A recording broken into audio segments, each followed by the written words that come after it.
اعوذ باللہ من الشیطان الرجیم بسم اللہ الرحمن الرحیم قال اللہ تبارک و تعالی فی محکم کتابہ یا ایھا الذین آمنوا کتب علیکم الصیام کما کتب علی الذین من قبلکم لعلکم تتقون۔ اعزائے محترم ناظرین کرام، ماہ مبارک رمضان حاضر ہے۔ ہم لوگ ہیں، بندگان خدا ہیں، اور ماہ الہی پروردگار عالم کا مہینہ ہے۔ یہ ماہ مبارک رمضان نزول قرآن کا مہینہ ہے۔ یہ مہینہ رحمت کے ایام ہیں، یہ ایام مغفرت کے ایام ہیں۔ یہ مہینہ وہ مہینہ ہے جس میں شیطان زنجیروں میں جکڑ دیا جاتا ہے۔ یہ وہ مہینہ ہے جس میں ملائکہ آسمان سے زمین کے اوپر آتے ہیں۔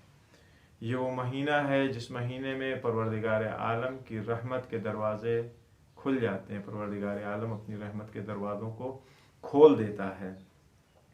ماہ مبارک رمضان قمری مہینوں میں، جو چاند کے مہینے ہوتے ہیں، چاند کا سال ہوتا ہے، قمری سال کے مہینوں میں 9واں مہینہ ہے۔ دیکھیے کتنے تعجب کی بات ہے کہ پروردگار عالم نے یہ جو 12 مہینے قرار دیے ہیں ہم لوگوں کے لیے، ان 12 مہینوں میں سے کسی بھی مہینے کا نام قرآن مجید میں موجود نہیں ہے۔ صرف اور صرف اگر کسی مہینے کا نام قرآن میں موجود ہے تو وہ صرف ماہ مبارک رمضان ہے۔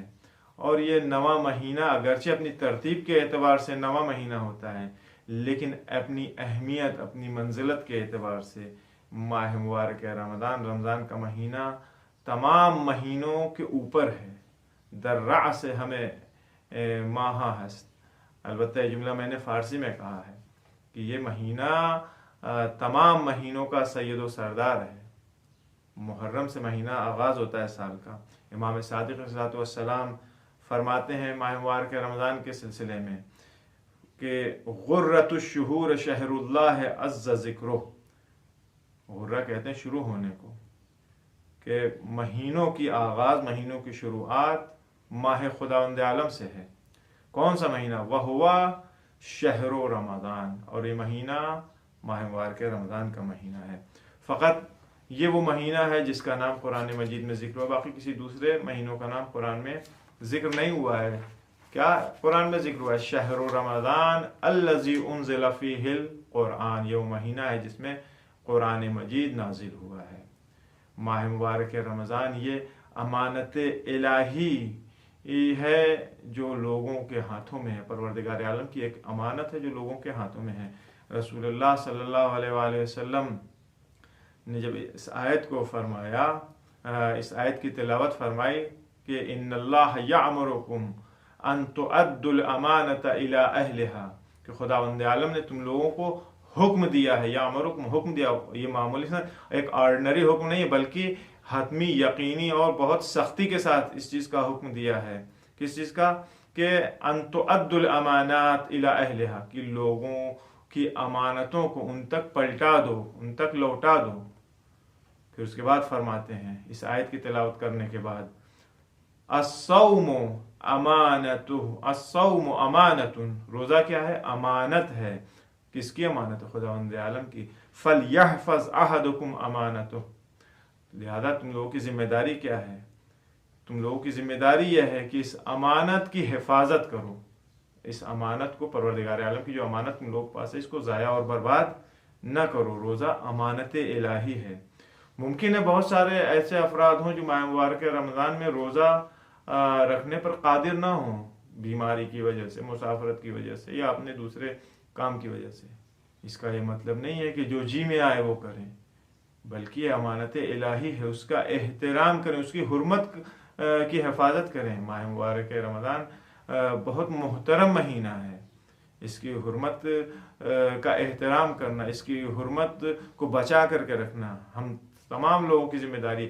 اگر ہم خدا نخواستہ کسی بنیاد کے اوپر روزہ نہیں رکھ پا رہے ہیں، تب بھی ہمارے لیے ضروری ہے کہ ہم اس کی حرمت کا خیال رکھیں۔ اگر ہم حرمت کا خیال رکھیں گے تو پروردگار عالم ہم کو وہی اجر و ثواب دے گا جو روزے دار کو اور صائمین کو اس مہینے میں عطا کرتا ہے۔ یہ باتیں رمضان المبارک کے سلسلے میں جو بیان کی جا رہی ہے اس کی اہمیت کو اجاگر کرتی ہے۔ اگر کلام ائمہ اطہار علیہ الصلوۃ والسلام کو دیکھیں تو ہر امام کے سلسلے میں ملتا ہے کہ انہوں نے